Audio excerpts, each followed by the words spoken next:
Skin piling serum यहाँ पे मैं अप्लाई कर रही हूँ और दूसरी साइड में रिमूव कर रही हूँ। और उसके बाद आप कॉटन में देख सकते हो कि कितना डेड स्किन और इम्प्योरिटी सब निकला हुआ है। आपने बहुत सारी ब्रांड के स्किन पीलिंग सीरम देखे होंगे, लेकिन आपने ये सोचा होगा कि अरे ये इतने एक्सपेंसिव है, हम कैसे यूज़ कर सकते हैं, कोई डीआईवाई सॉल्यूशन मिल जाए तो यहाँ पे आज आपके साथ मैं शेयर करने वाली हूँ हमारा डीआईवाई पीलिंग सीरम। ये आपकी स्किन को पील करके आपकी स्किन को अंदर से नई स्किन लाएगा, आपकी स्किन को ग्लो करेगा, आपकी स्किन का टेन रिमूव करेगा और साथ में आपकी स्किन में एक नई जान डालने में ये हेल्प करने वाला है।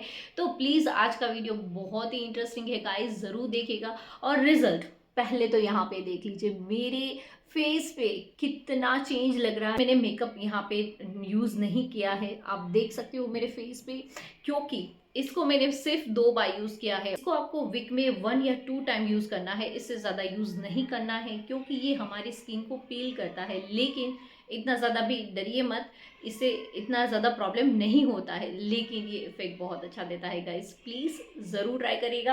अगर आप डीआईवाई चीज़ों में बिलीव करते हो तो मेरे ब्यूटीफिक प्रोडक्ट को परचेज ज़रूर करेगा। ऑनलाइन परचेज करने का लिंक आपको नीचे डिस्क्रिप्शन बॉक्स में लास्ट में एंड स्क्रीन से मिल जाएगा। तो चलिए आज का हमारा डीआईवाई पीलिंग सीरम शुरू करते हैं। तो यहाँ पे एक पैन में हम लेंगे कोकोनट ऑयल। कोकोनट ऑयल यहाँ पे मैंने कोल्ड प्रेस लिया है, आपके पास जो भी ऑयल हो उसको ले सकते हैं, लेकिन कोकोनट ऑयल आपकी स्किन को मॉइस्चराइज करता है, स्किन को लाइट करता है और ग्लो करता है।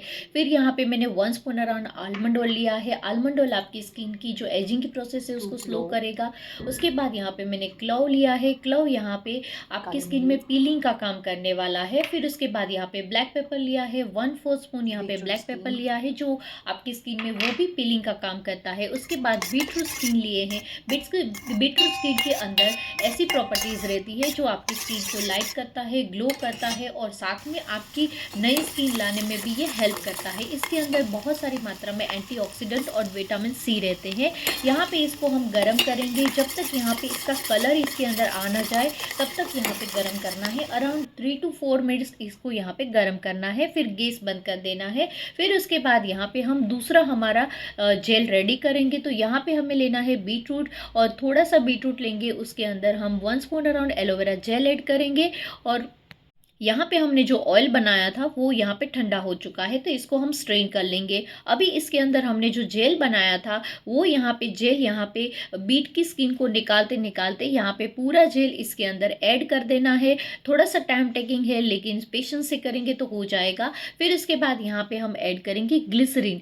ग्लिसरीन आपकी स्किन को ग्लो लाने में और आपके स्किन का मॉइस्चर लॉक करने में हेल्प करता है, तो 1 स्पून अराउंड यहाँ पे हम ग्लिसरीन ऐड करेंगे। फिर उसके बाद यहाँ पे रोज़ वाटर डालेंगे। तो rose water around 7 to 8 spoon डालना है। यहाँ पे आपको जितना लिक्विड चाहिए उस हिसाब से आप रोज़ वाटर कम ज़्यादा कर सकते हैं।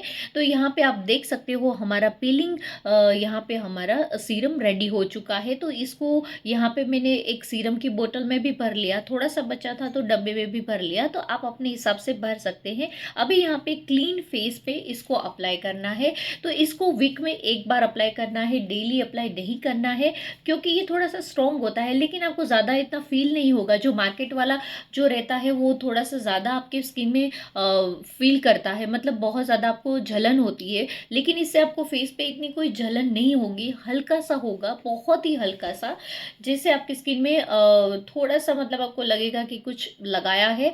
और यहाँ पे आप देख सकते हो मैं कैसे अप्लाई कर रही हूँ। और उसका मसाज करना है हमें। मसाज करने से क्या होगा कि ब्लड सर्कुलेशन फास्ट होगा और ये डीपली अंदर तक जाएगा और इसका हमें बेनिफिट और अच्छा मिलेगा।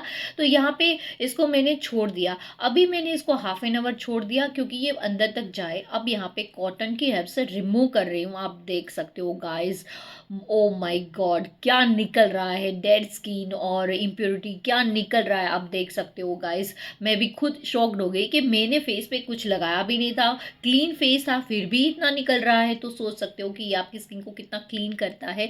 तो ये एक्चुअल में वर्क कर रहा है, इट मीन्स। यहाँ पे आप देख सकते हो कॉटन को पास से दिखा रही हो। और फिर उसके बाद मैंने फेस वॉश कर लिया। फेस वॉश के बाद मेरा फेस देख सकते हो कितना क्लीन लग रहा है और फेस में भी एक थोड़ा अलग सा ग्लो लग रहा है और लाइट भी लग रही है मेरी स्किन। ज़रूर ट्राई करिएगा। तो गाइस देखा ना आपने कितना सिंपल है, यहाँ पे ये रेमेडी अगर ट्राई की ना तो आपको मार्केट वाले पीलिंग सीरम लेने की ज़रूरत नहीं पड़ेगी। ट्रस्ट मी, प्लीज़ ज़रूर ट्राई करिएगा। अगर आपकी बहुत ज़्यादा सेंसिटिव स्किन है तो प्लीज़ पहले पैच टेस्ट कर लीजिएगा, क्योंकि इसके अंदर थोड़े से स्ट्रॉन्ग इंग्रेडिएंट्स हमने ऐड किए हैं, जैसे क्लॉव है, ब्लैक पेपर है। तो ये सारे इंग्रेडिएंट्स थोड़े से स्ट्रॉन्ग रहते हैं, इसलिए यहाँ पे इसकी मात्रा बहुत समझ के आप डालिएगा, ज़्यादा आप मत डालिएगा, तो उससे रिएक्शन आ सकते हैं। लेकिन यहाँ पे वैसे जैसे मैंने बनाया है आप बनाओगे तो बहुत ही सेफ है, और ये आपकी स्किन में डे बाय डे इम्प्रूवमेंट दिखेगा, जैसे मेरी स्किन पे दिख रहा है गाइस। मुझे सच में इतना अच्छा फील हो रहा है, और अभी बैक टू बैक इतने इंटरेस्टिंग वीडियो आने वाले हैं। शायद ये वीडियो से पहले मेरा नेचुरल सोप का वीडियो आ चुका होगा, अगर वो नहीं देखा है गाइस जाइए देखिए, इतना अच्छा रिजल्ट है, सबको इतने अच्छे रिजल्ट्स मिल रहे हैं। प्लीज़ उसको ज़रूर ट्राई करेगा, ऊपर आई बटन से वो वीडियो देखने को मिल जाएगा, तो वहाँ से आप देखिएगा। चलिए मिलते हैं अगले वीडियो में। Have a nice day, bye bye.